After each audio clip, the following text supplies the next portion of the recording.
According to a frequently quoted McKinsey study, each of us spends 28% of our time on average dealing with emails. That's way too long. When someone asks, "How was your day today?" I pretty much guarantee the response has never been, "It was okay, except I'd have loved to have spent more time on email." We filter them, we read them, we occasionally file them, and we certainly write them. While some emails might be a single word or single sentence reply, not requiring too much thought, that same McKinsey study said that we spend, on average, 5.5 minutes writing a single email. And, on average, we draft over 100 emails a week. A more recent study of 8,000 businesses by Slack came up with some other facts on our usage and relationship with email, many of which are scrolling on your screen now. Please feel free to pause and rewind the video to see how many of these you identify or agree with. And also do share your views on the impact of email in the comments.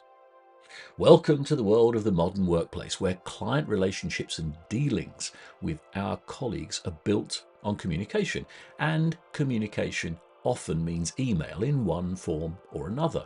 But here's the dilemma we're all facing. How do we balance the necessity of email with the overwhelming volume that threatens to drown us daily? In this video, we're going to explore how to use generative AI to help us manage our inboxes. We'll delegate 3 tasks to our AI application. Firstly, to classify and categorize our emails.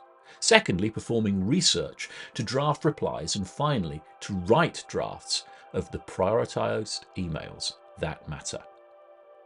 Let's break down the email paradox we're all living with. Every day your inbox fills up. Some messages are crucial. Client requests, important updates, time-sensitive information. Others, well, not so much. But here's the catch. You can't completely ignore any of them, can you? Miss an important email and you could jeopardize a client relationship, spend too much time sifting through the clutter, and your productivity tanks. And here's where it gets really interesting. Studies show that 62% of the emails we receive just aren't important. That's right, pretty much 2/3 of the time you spend on email could be wasted on low priority messages. So let's look at our system in action and then break it down to look at some of the nifty components of our email app. You'll see it's made up of some nifty prompt engineering, some agents to provide specialized workflows, some tools to implement things like RAG, and of course, some large language models to provide logic and creative writing. We'll start by sending in an email. In this case, the email will be, "Where's the Olympics being held this year? And what are some of the notable and unusual elements being introduced by the hosts?" Our system then automatically drafts us a response to the query about the Olympics. Let's break the response down. 1. The email addresses the specific question about the location and notable elements of the upcoming Olympics. 2. It provides accurate information about the 2024 Olympics being held in Paris. 3. The response highlights some unique aspects, such as the introduction of breakdancing as a new sport. And 4. The tone is professional and courteous, matching the style of the original query. This demonstrates how our AI can understand context, gather relevant information, and compose a coherent and accurate response. And by automatically placing this response in our drafts folder, we can then apply crucial human oversight, moderation, and any edits to our AI-generated reply. Now, let's dive into how our email management system accomplishes this task. We'll do it in 4 stages, like peeling back 4 layers of an onion. We'll first get the jargon out of the way and name all the specific elements we're using, describing what agents, tasks, nodes, and tools are specifically and in context. We'll then peel back the next layer and look at the big picture architecture of our application. After that, we'll dive a little deeper and see what each of the small-scale components is doing. Then finally, we'll take a quick peek at some of the code to see that all of the programming is actually writing simple English language prompts. We'll see that the heavy lifting of the actual computer coding is done by some AI application development frameworks called LangChain and Crew AI.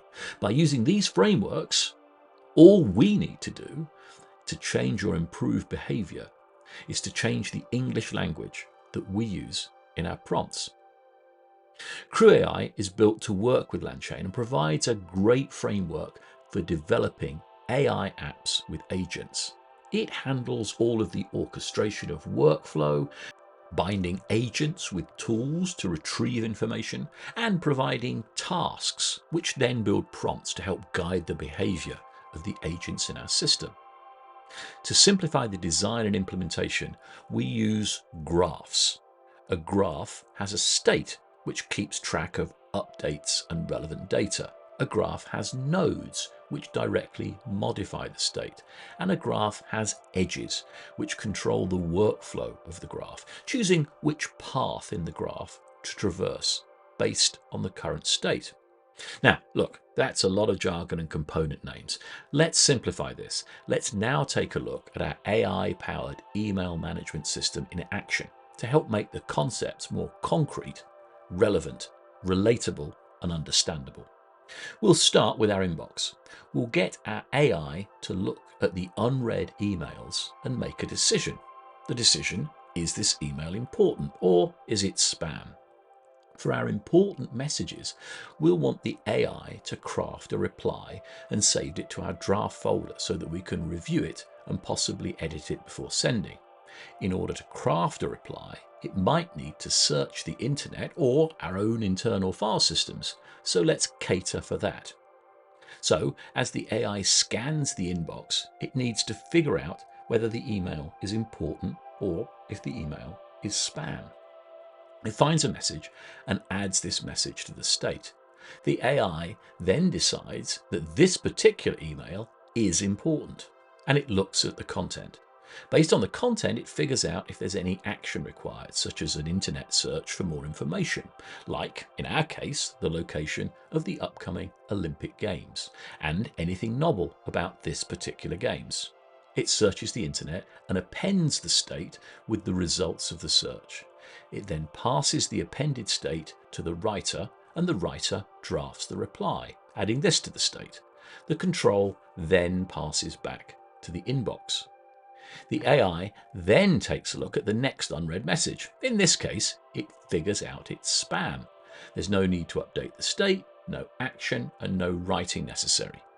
Control again passes to the inbox. This process repeats over and over again until there are no unread messages left. If the AI figures a message needs a reply, then it determines if an action is needed to get more information. The state is enriched and a draft is written. Now, in order to get this to work, we need to grab ourselves some agents. Give these agents we've grabbed some tools to work with and some tasks to accomplish. And as we shall see, this is all super easy when we use frameworks like LangChain and Crew AI.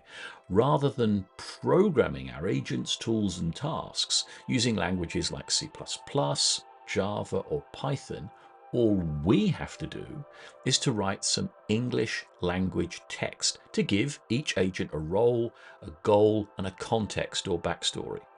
We need some instructions in English of the tools to use and an English language description for the tasks.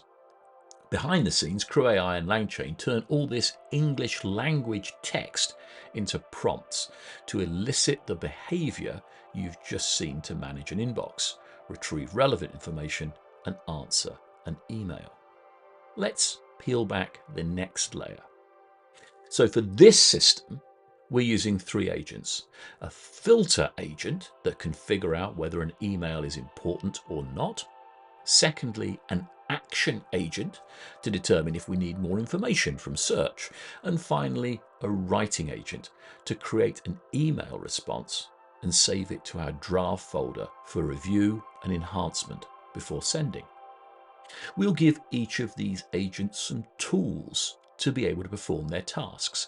These are either pre-built tools from libraries like LangChain or simple instructions written in plain English by us, as we shall see. Each of these agents, with their own set of tools, has its place in the nodes in our graph. Edges connect the nodes together. In this case, we've only one conditional edge where the AI will determine whether an email is important enough to merit a response or not.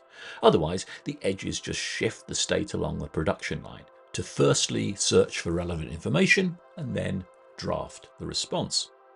Now, each agent with its own set of tools is associated with a task, which, as we shall see, is nothing more than a natural language prompt to an LLM to accomplish a particular objective. So for our final layer of 4, let's quickly examine the code to look at the agent's tools and tasks. As you can see, here is the code for our 3 agents, and as promised, it's a whole bunch of plain English text. Behind the scenes, this text gets turned into prompts to get the behavior and outcomes we want from our LLM. But you can see here that each of our agents has a role, plain English. Likewise, a goal, nothing fancy there, and a simple context or backstory to help guide the LLM. The verbose equals true flag is a simple instruction to write the thought process of the prompted LLM to the console so that we can see what steps the LLM is taking. We'll look at the console output in a minute. Here is where we associate our agent with the tools it uses to accomplish its task. These tools can be pre-existing, pre-written tools from somewhere like LangChain, as is the case here with the Tavily search results and the Gmail get thread tools. Or they can be custom tools that we write, such as our create draft tool. Now, let's take a look at that custom tool right away. Again, nothing much to see here. We provide a natural language prompt to specify the outcome we want to see in our email draft. Finally, if we look at the tasks, we see that again, all they are is a natural language prompt to guide the output of the LLM. Each task has its own description, which you can change or customize as you see fit to elicit different behavior from the system.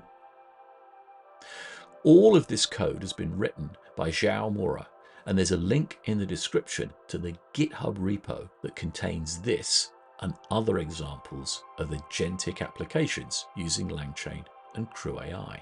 As we had the verbose flag turned on, we can see the thought process of our agentic AI system as it trawls through the inbox, determines whether an email is important, and seeks additional facts for the email response. Here we can see the AI figuring out that breakdancing has been introduced as a sport in the 2024 Olympics, along with the drafting of the email and provision of external links.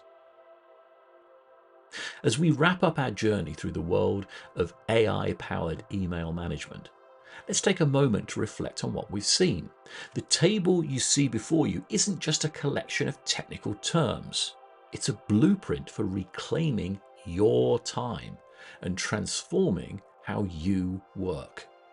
Each component we've discussed today, from the specialized agents, the intricate task orchestration, represents a step towards a future where technology doesn't just assist us, but anticipates our needs and acts on our behalf. Think about it. We started with a simple problem: too much time spent on email. But what we've uncovered is so much more. It's a gateway to a new way of working where AI becomes our partner in productivity. The beauty of this system lies in its accessibility. Remember, behind all these components is nothing more than carefully crafted English prompts. This means that the power to create such systems is within everybody's reach, regardless of coding expertise. As you look at this table, I encourage you to see beyond the technical terms. See the hours you could reclaim, the mental energy you could redirect to more meaningful work. Imagine a workday where your inbox doesn't dictate your schedule, but supports your goals. This isn't just about managing emails more efficiently. It's about reimagining how we interact with information, how we prioritize our time, and ultimately how we define productivity in the age of generative AI. The future of work is here, and it's perhaps more exciting than we ever imagined. So I challenge you, take what you've seen today and think bigger. How can you apply these principles to other aspects of your work? What other processes in your life could benefit from this kind of intelligent automation? Please leave your answers in the comments. Remember, the code for this system is available in GitHub, linked in the description. Explore it, experiment with it, and most importantly, imagine the possibilities that it opens up. As we close, I want you to ask yourself, if this is what we can do with email management, what other revolutions in productivity are just waiting to be unleashed? The only limit is our own imagination. Thank you for joining me on this journey. Now, go forth and create the future of work.